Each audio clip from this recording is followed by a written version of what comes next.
Maximum ஃபேமிலிஸில் என்ன பண்ணுவாங்க, ஏதோ கோபத்தில் நீ என்ன பண்ணிட்ட, என்ன வார்த்தைங்க ஒரு மேக்ஸிமம் என்ன பண்ணிட்ட, நானே பண்ணிட்டு இருக்கேன், நீ உனக்கு இன்னும் சொன்னால் கேட்க மாட்டேன், இந்த மாதிரி வார்த்தைகள் தானே. இதுக்கு மேலே ரொம்ப பெரிய டஃப்பாக மோசமான வார்த்தையாக வருது. இதை கூட தாங்கிண்டு நம்மளால் அன்பு கூட செய்வாங்க. அட்லீஸ்ட் அமைதியாக கூட இருக்க முடியல, டிஸ்டர்ப் ஆகிறோம் அப்படின்னா நாம் ஒன்று எக்ஸைட் ஆகிறோம், இல்லை டிப்ரெஸ் ஆகிறோம். என்றைக்கு நாம் ஒரே நிலையில் இருந்து ஓரளவுக்கு கொஞ்சம் அந்த இதோட ஸ்மைலிங் ஃபேஸோட எல்லாத்தையும் ஹேண்டில் பண்ணுறோமோ அப்போ தான் நம்ம கிரேட் சோல்.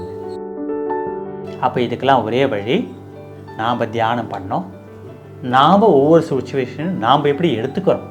ஃபஸ்ட்டு நான் ஒரு மெடிடேட்டராக வாழணும். மெடிடேட்டராக வாழறதுனா வேறு ஒன்றும் இல்லை, நாமளும் ஹாப்பியாக இருந்து அட்லீஸ்ட் பீஸ்ஃபுல்லாகாது இருந்து நம்மளை பார்த்து மற்றவங்களுக்கு பீஸ்ஃபுல்லாக ஆறுது தான் ஒரு பியூட்டிஃபுல் லைஃப். இருக்கும்போது நம்ம பல வேல்யூஸை மிஸ் பண்ணிட்டோம். அவர் இருந்தப்போ அவர் கொடுத்த அந்த ட்ரூத்தை நம்ம இக்னோர் பண்ணிட்டோம். நம்ம சோலுக்கு தெரியுது. அதனால தான் இருக்கும் போதே பெரியவங்களை ஏன் பார்க்கணும்னு சொல்றாங்கன்னா, அந்த அன்பை பரிமாறிட்டோம்னா இறந்ததுக்கு அப்புறம் அழமாட்டோம். அதுவும் நம்ம ஃபேமிலிக்கே நம்மளால அன்கண்டிஷன் லவ் கொடுக்க முடியல. அப்போ அட்லீஸ்ட் இன்னிலேருந்து என் ஃபேமிலி என்னால் முடிஞ்சதை செய்கிறேன், என் ரோலை பண்ணுறேன், still I love you, I accept you. ஏதோ ஒரு காரணத்துக்காக நேச்சர் கனெக்ட் பண்ணியிருக்கு, எனக்கு காரணம் தெரியாது, பட் காரணம் இருக்கும்ல. அப்போ அதை மீறி நான் வெறுப்பை கேரி பண்ணேன், அப்போ நான் என்ன புரிஞ்சுட்டேன், அப்போ நான் எப்படி அன்பை எதிர்பார்க்க முடியும், அன்பை ஷேர் பண்ண முடியும்.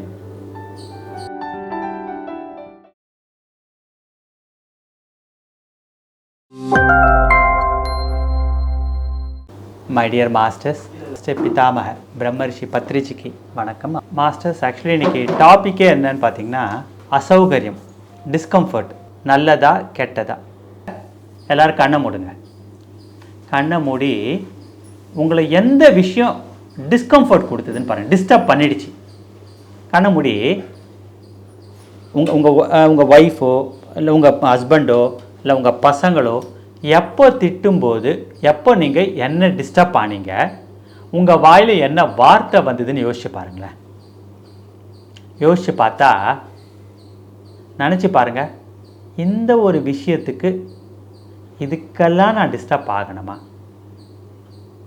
ஒன்று, நான் அந்த விஷயத்தை ஹேண்டில் பண்ண தெரியணும், எப்படி நடந்துக்கணும்னு தெரியணும், இல்லை சைலண்ட்டாக இருக்க தெரியணும். அதை விட்டு அந்த நேரத்தில் கோவப்பட்டு வெறுப்பாகி ஆத்திரப்படுற அளவுக்கு அந்த சுச்சுவேஷன், அந்த சூழ்நிலை அப்படி இருக்கா? அப்படி இருந்தால் இன்றைக்கும் நம்ம அந்த குடும்பத்தில் இருப்போமா? கண்ணை தரங்க. மேக்ஸிமம் ஃபேமிலிஸில் என்ன பண்ணுவாங்க, ஏதோ கோபத்தில் நீ என்ன பண்ணிட்ட, என்ன வார்த்தைங்க ஒரு மேக்ஸிமம் என்ன பண்ணிட்ட, நானே பண்ணிட்டு இருக்கேன், நீ உனக்கு இன்னும் சொன்னால் கேட்க மாட்டியா, இந்த மாதிரி வார்த்தைகள் தானே. உனக்கு கொஞ்சம் அறிவை யூஸ் பண்ண மாட்டியா, இவ்வளோ தானேங்க, இவ்வளோ தானே வருது. இதுக்கு மேலே ரொம்ப பெரிய டஃப்பாக மோசமான வார்த்தையாக வருது. இதை கூட தாங்கிண்டு நம்மளால் அன்பு கூட செய்வாங்க. அட்லீஸ்ட் அமைதியாக கூட இருக்க முடியல, டிஸ்டர்ப் ஆகிறோம் அப்படின்னா அப்போ நாம் நிலை என்ன? அப்போ நாம் பண்ண வேண்டியதெல்லாம் என்ன? நம்மளை ஒர்க் பண்ணணும். நீ அன்பு கொடுத்தா அதை ஏற்றுக்கிற பக்குவம் இருக்கணும். அதில் கொண்டாடுறேன், அது ஓகே. ஆனால் நீ அன்புக்கு மாற பல விஷயம் பண்ணால் அதை சைலண்ட்டாகாது, டிஸ்டர்ப் ஆகாமல் அட்லீஸ்ட் பீஸ்ஃபுல்லாக ஏற்றுக்கிற பக்குவத்துக்காவது நான் வரணும். அது கூட வரலன்னா நான் ஒரு பெரியவனாக இருக்க தகுதி இல்லை. கரெக்டாக? வீடுனா என்ன இருக்கும், ஃபேமிலினா நல்லது கெட்டது மாறி மாறி தான் நடக்கும். நல்லது நடந்தால் ஒரேடியாக கொண்டாடுறது, கெட்டது நடந்தால் ஒரேடியாக டவுனில் போகிறது. அப்போ நம்ம என்ன இதுவா, இந்த இதுன்னு வாங்களேன் பொம்மலாட்டம் மாதிரி, எப்படியா அன்பை கொடுத்தா என் பொண்ணு மாதிரி யாரும் இல்லை, ஏதாவது பிடிக்காதுதா பா வீடா இது அப்படின்றது. அப்போ நம்ம என்ன நிலையில் இருக்கோம்?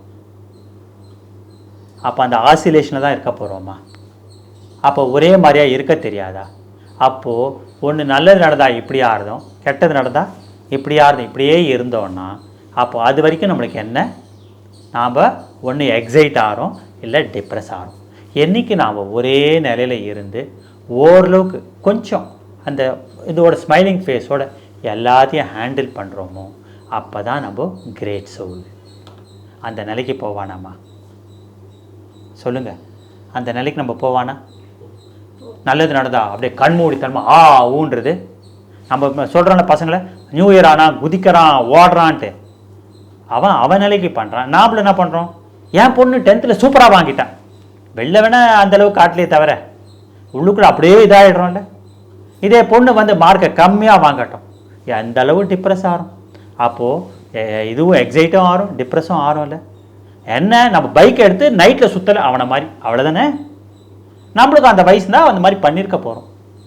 அவன் வயசுக்கு அவன் பண்ணுறான், நம்ம வயசுக்கு மாத்திரம் நம்ம அழகாக பேலன்ஸ்டாக எல்லாத்தையும் பண்ணுறோமா சார்? இல்லையே.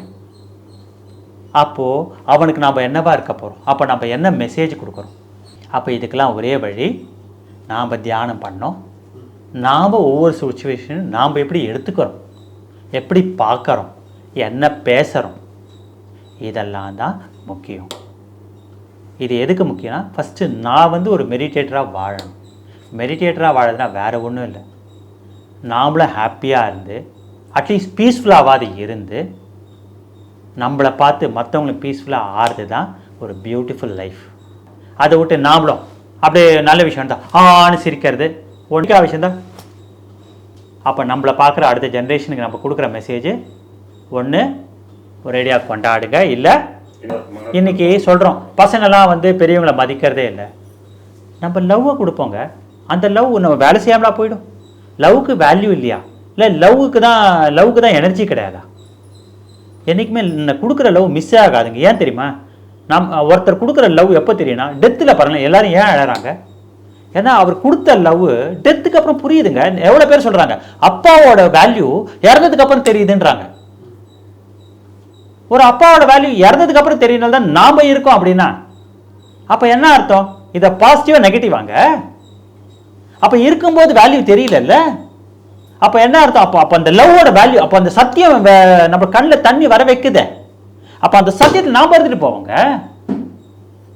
ஸோ நீ ஃபேமிலி எப்படி இருக்கு முக்கியம் இல்லை, சொசைட்டி எப்படி இருக்கு முக்கியம் இல்லை, நான் எப்படி இருக்கேன், என் சத்தியம் அது வேலை செய்யட்டும். நம்ம சத்தியம் நாம் என்ன எதிர்பார்க்குறோம்? சுச்சுவேஷனில் பீஸ்ஃபுல்லாக இருக்கணும், ஹாப்பியாக இருக்கணும், அன்பை கொடுக்கணும், இதான் நம்ம எய்மு. ஸோ நீங்கள் எப்படி இருக்கீங்க எனக்கு முக்கியம் இல்லை, நான் எப்படி இருக்கேன். அப்போ நாம் முடிஞ்ச வரைக்கும் அட்லீஸ்ட் டிப்ரெஸ்ஸாவது ஆகாமல் பீஸ்ஃபுல்லாகாது ஓகேன்னு சொல்லிட்டாது வாழ்க்கையை ஓட்டுவோமே. எடுத்தோன்னே எல்லாத்தையும் ஈஸியாக எடுத்துக்கலாம் கூட பரவாயில்ல, அட்லீஸ்ட்டு மோசமாவது எடுத்துக்காமல் ஃபஸ்ட்டு ஸ்டெப் ஓகே சரி சரி சரி. அதை பற்றி ரொம்ப பேசி ஒரு விஷயம் நடக்குது, அதை பற்றி ரொம்ப பேசி அதுக்கு எனர்ஜி கொடுக்காம சரி சரி சரி ஒரு பீஸ்ஃபுல்லாக வாழ்ந்து காமிச்சிட்டா போவோமே. என்ன மாஸ்டர்ஸ், இது கூட முடியாது, நம்மளுக்கு ஆசைப்பட்டது கிடைக்கல, கரெக்டு, கிடைச்சா நம்ம ஹாப்பியாக இருப்போன்றதை விட அட்லீஸ்ட் கிடைக்கலாம் கூட சரி சரி சரி அந்த பேலன்ஸ்டாக கூட நம்ம இருக்கலன்னா அப்புறம் என்னங்க மெசேஜ்? அப்போ அடுத்த ஜென்ரேஷன் நம்ம கொடுக்குற மெசேஜ், டே கோவப்படாதரா பொறுமையாடுறான்னு அவனை சொல்கிறதுக்கு நம்மளுக்கு என்ன யோகியதை இருக்குது? நாமளே டிஸ்டர்ப் ஆகிருப்போம். அப்போ நாம் எப்படி சார் அந்த வாக்கை சொல்லலாம்? நாமளே டிஸ்டர்ப் ஆகிறோம்ல. அப்போ அவனை பொறுமையாடுறான்னு அவனை நம்ம சொல்கிறோமே, அதில் என்ன சத்தியம் இருக்குது? அது எப்படி வேலை செய்யும்? அப்போ நம்ம பீஸ்ஃபுல்லாக வாழ்ந்து காமிச்சோன்னா கண்டிப்பாக அவங்ககிட்ட மாற்றம் வருமே. ஸோ நம்ம கிட்ட எப்படி இருக்கோ அது வெளில வேலை செய்யுங்க. அப்போ ஃபஸ்ட்டு சத்தியம் நம்மளை சுற்றி மாற்றம் வரணும்னா ஃபஸ்ட்டு மாற்றம் எங்கே வரணும்? இங்கே வரணும். இங்கே வந்துருதுன்னா நம்ம சொல்கிற வாக்கு கண்டிப்பாக அங்கே வேலை செய்யுங்க. இங்கேயே சத்தியம் இல்லை. ஏன் ஒரு வீட்லேயும் மாற்றங்கள் வரல?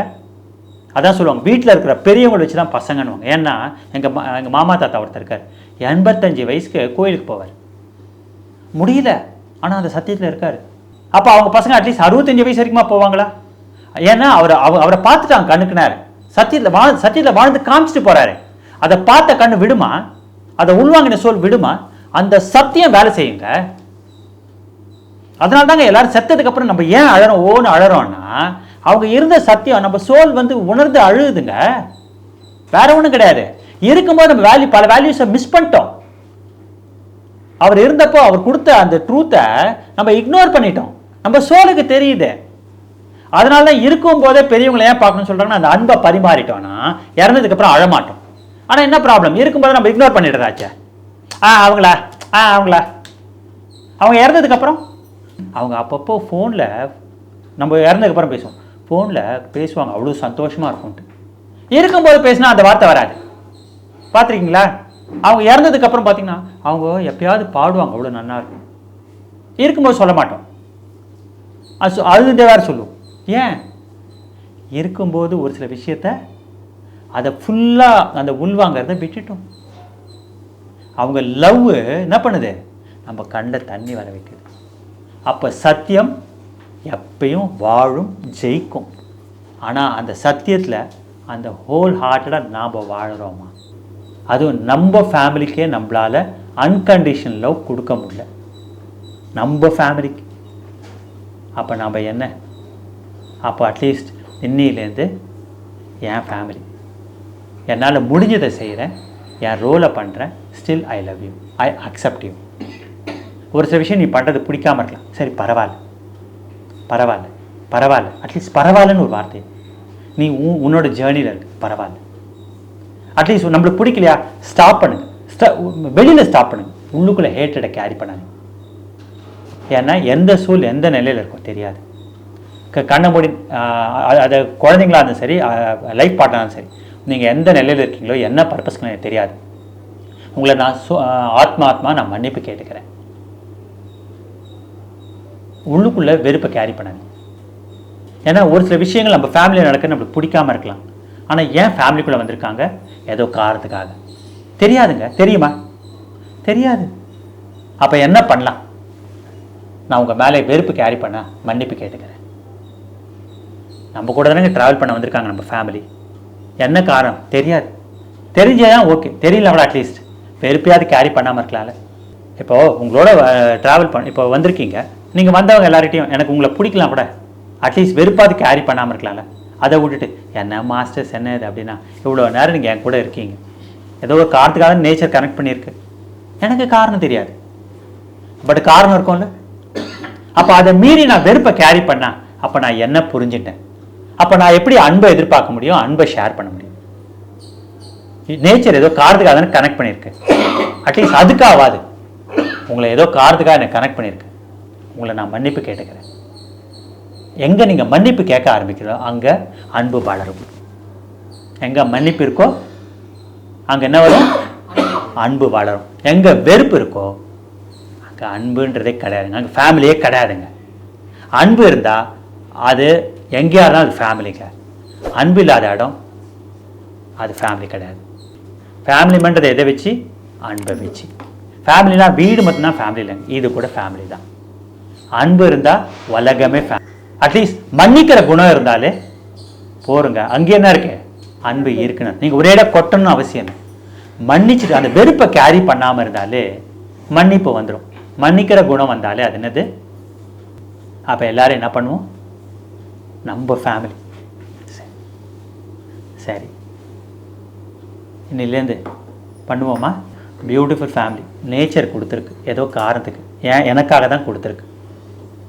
சாரி கேட்டுக்கிறேன். Thanks to my family. Yes, நான் எவ்வளோ வாட்டி கோவப்பட்டிருக்கேன், வெறுப்பாயிருக்கேன், இந்த ஃபேமிலியை பார்த்து கோவப்பட்டிருக்கேன், வெறுத்து போயிருக்கேன், என் கோவங்கள்லாம் காமிச்சிருக்கேன். ஸ்டில் நான் மன்னிப்பு கேட்டுக்கிறேன். மனசுக்குள்ளே நினச்சிக்கலாம்லங்க, மன்னிப்பு கேட்டுக்கிறேன், சாரி சாரி. எதுக்குங்க ஈகோ? எதுக்கு ஆக்சுவலி ஏன் கேட்கல? என்ன நீ புரிஞ்சிக்கல? ஈகோ வானாங்க. ஈகோ இருக்க இடத்துல மன்னிப்பு கேட்க மாட்டாங்க. நான் கரெக்டாக ஃபேமிலிக்காக உழைச்சேன், என் ஃபேமிலி என்ன புரிஞ்சிக்கல, என்ன இருக்காங்க? ஈகோ. குழந்தைங்க ஏதோ புரிஞ்சிக்கல, பரவாயில்ல. அங்கே என்னது? அன்பு. அன்பு இருக்கிற இடத்துல ஈகோ இருக்காது, ஈகோ இருக்கிற இடத்துல அன்பு இருக்காது. அப்போ என்னை புரிஞ்சிக்கணுமா? புரிஞ்சிக்கலையா? பரவாயில்லப்பா. நீ கோவப்பட்டியா? பரவாயில்லப்பா. இன்றைக்கி நானும் டிஸ்டர்ப் ஆகிட்டேன், இருந்தாலும் சாரி கேட்டுக்கிறேன். எப்படி இருந்தால் எப்படி இருக்கும்? பியூட்டிஃபுல்லாக இருக்கும். ஸோ இன்னிலேருந்து அந்த டிஸ்கம்ஃபர்ட்டை உடைக்கிறோம். You all